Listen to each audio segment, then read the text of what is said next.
I'm using the head of a 850-014 burr to create 3 depth cuts along the incisal edges of each tooth. Once the depth cuts have been marked, I switch to a larger 850-018 burr to expedite the finishing of the preparations.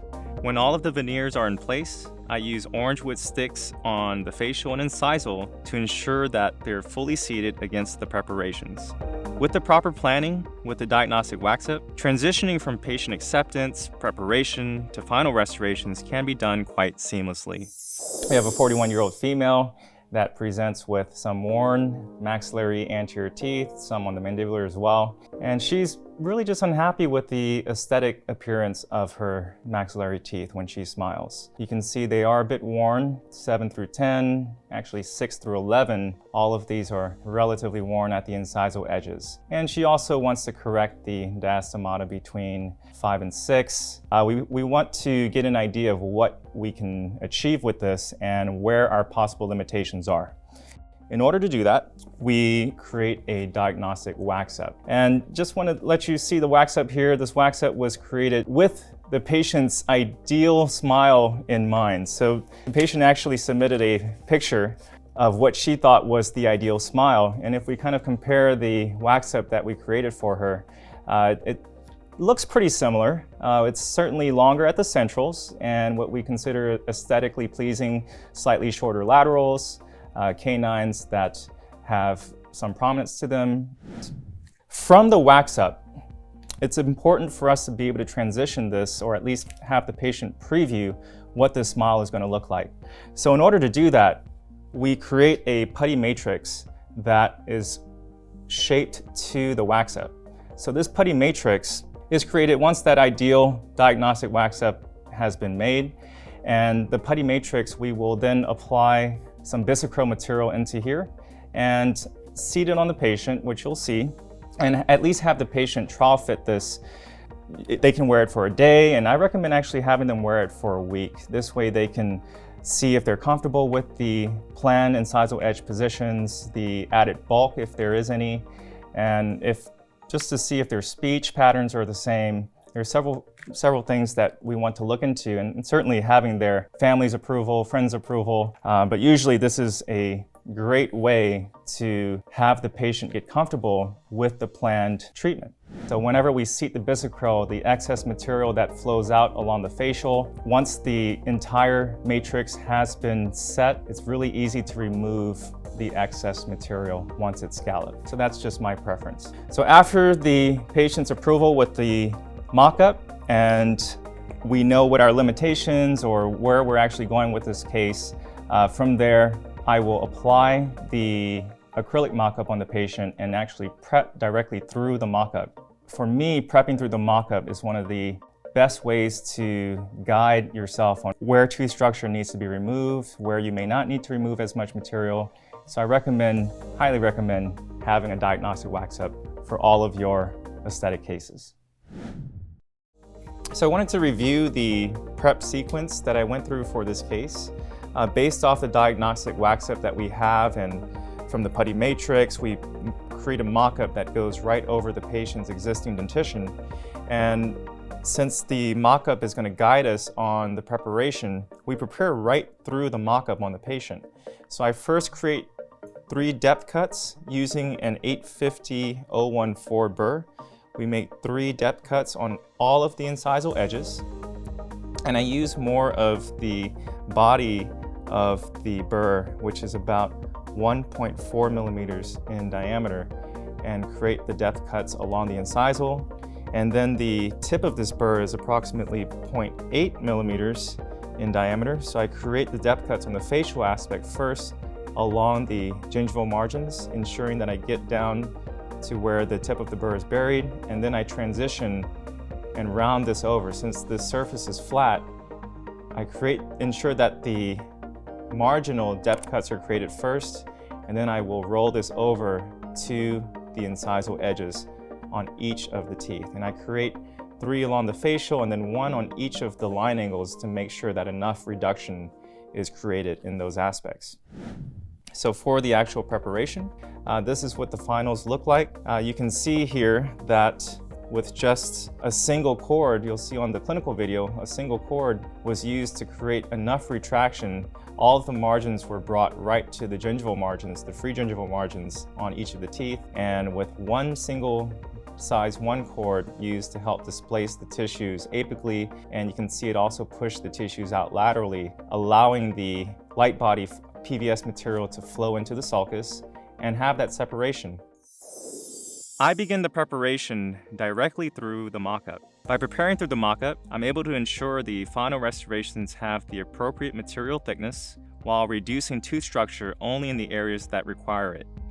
I'm using the head of a 850-014 burr to create 3 depth cuts along the incisal edges of each tooth. For the facial depth cuts, I first ensure that the tip, which is 0.8 millimeters in diameter, begins the depth cuts at the margins and then gradually connects to the incisal. I place 5 depth cuts on the facial, 3 near the center and 1 along each line angle. The depth cuts are then marked with a lead pencil, so I have an easier time identifying when I've blended the unprepped areas down to the ideal depth. Once the depth cuts have been marked, I switch to a larger 850-018 burr to expedite the finishing of the preparations.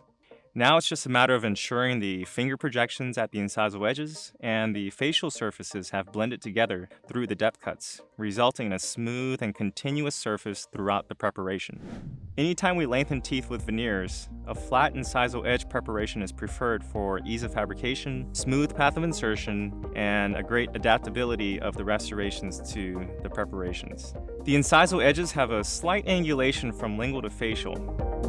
For the teeth adjacent to the diastemata, the preps must be extended farther interproximally to allow room for the final restorations to create the desired emergence profiles and contacts.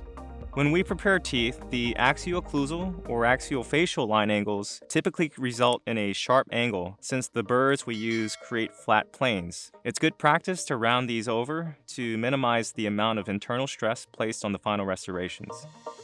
To ensure the labial-incisal transitional line angle is smooth and rounded, I use a coarse Venus Supra polisher along these aspects at 5,000 RPM.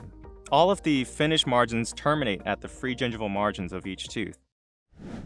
I typically use a dual core technique, but wanted to try something a little bit different. Since all the prep margins are at the free gingival margin, right equigingival, I'm going to place only a size 1 retraction cord along all of the teeth to help displace the gingiva slightly for our final impression. Once the retraction cord has been allowed to sit for 5 minutes, we'll remove the cord and then begin flowing capture light body PVS material along the margins and into the sulcus. You can see with just 1 cord how the tissue has been displaced enough to visualize the margins.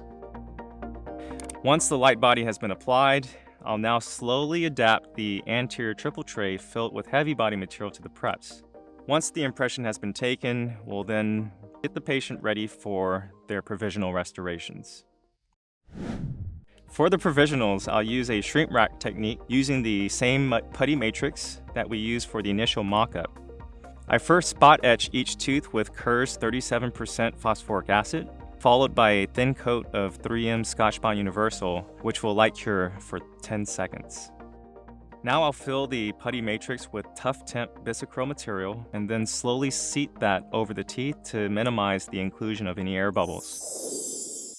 Now we're on to the final delivery, and we need to ensure that the temporary material is completely removed. The temps can be somewhat tricky to remove since they were bonded in. Here I use a slow-speed carbide round burr to facilitate the removal of the bonded acrylic and ensure we reach the preparations beneath. Very gentle pressure at a speed of 2,000 RPM will do the trick.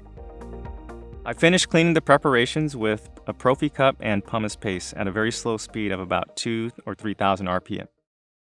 Now it's time we try on the final BruxZir Esthetic veneers in place. Once the margins and contacts are verified, we can now begin the bonding sequence. I use a total etch technique, first etching the preps with 37% phosphoric acid, etching numbers 11 through 13, followed by 7 through 10, and then 4 through 6, breaking them apart to ensure we aren't over-etching any teeth. Once the teeth have been etched, a thin layer of gluma is used as a desensitizing and antimicrobial agent. I allow the gluma to sit on the teeth for at least a minute, allow it to soak into the teeth, and then remove any excess with a dry microbrush. With gluma, it's important to avoid allowing the material to come into contact with the soft tissue, as it can be an irritant to those soft tissues. After gluma, I then scrub a layer of 3M Scotchbond Universal for at least 20 seconds per tooth to ensure the resin monomers effectively infiltrate any exposed dentinal tubules and into the enamel matrix. These veneers have already been air abraded with aluminum oxide at the lab.